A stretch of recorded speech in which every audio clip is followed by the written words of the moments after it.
Hi, my name is Robert. This video is designed to give you step-by-step detailed instructions on completing the task at hand.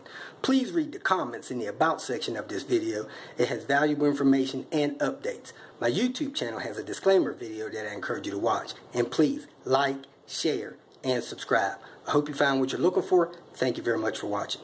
This vehicle here has an issue with noise on the belt side of the motor.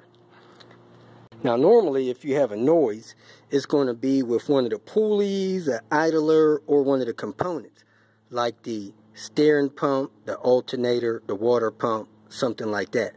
So what you want to do is you want to remove the serpentine belt to rotate those items and to see which one feels like they have any binding or excessive looseness or noise in them when you spin them.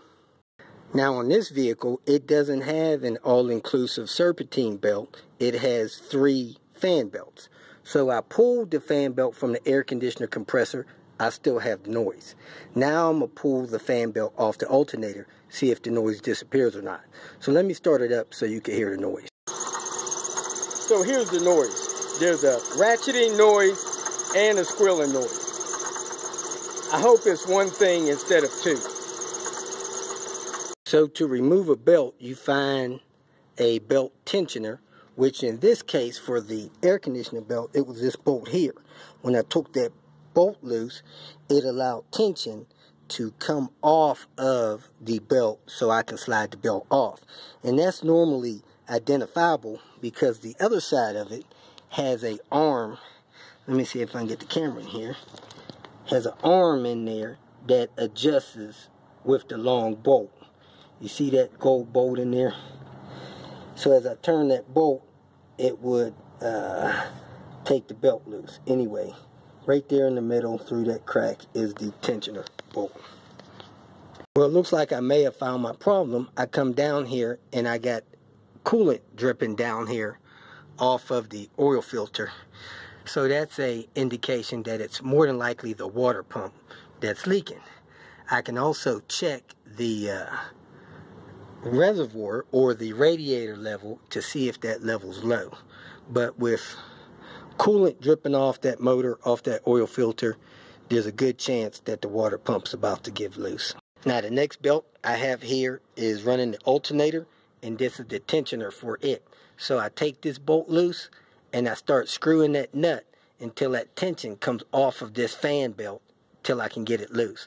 So let me break that loose, looks like a 14 millimeter, then start taking it loose, looks like a 12 millimeter, until I get that fan loose. Then I'll start the vehicle again and see if I still hear that noise. Now, I got the tension bolt loose and it's moved a little bit. The belt is loose. However, sometimes you'll have to take the mounting bolt loose to help it pivot loose enough so that you can get the slack in the belt that you need to get it off. I took the belt totally off.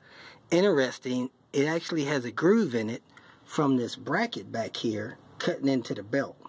So I'm not sure what that bracket is, but it's not put on right because it's cutting into this fan belt a little bit that runs the alternator. Let me go ahead and start the car again. I still have the squealing and the noise, so I'm going to say the water pump's bad.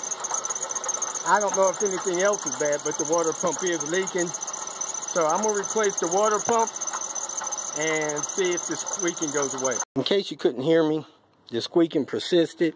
So I'm going to replace the water pump because it's leaking. And if the squeaking still persists, then I'll replace the idler for that water pump belt or that tensioner.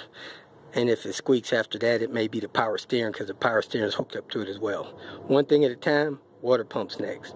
Okay, I loosened that bolt on that pulley so I can move that guard off of that belt and tighten it back up. I slipped the belt back on.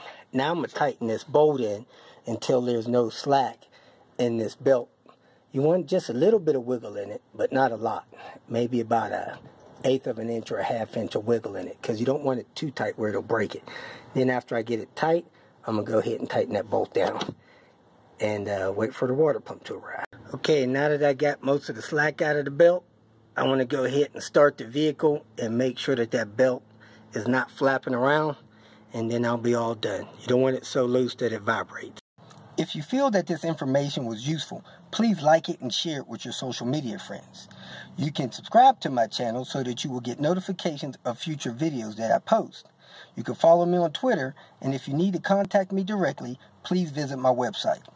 And if you have any questions, leave them below, and someone or myself will reply to them. Again, thank you very much for watching.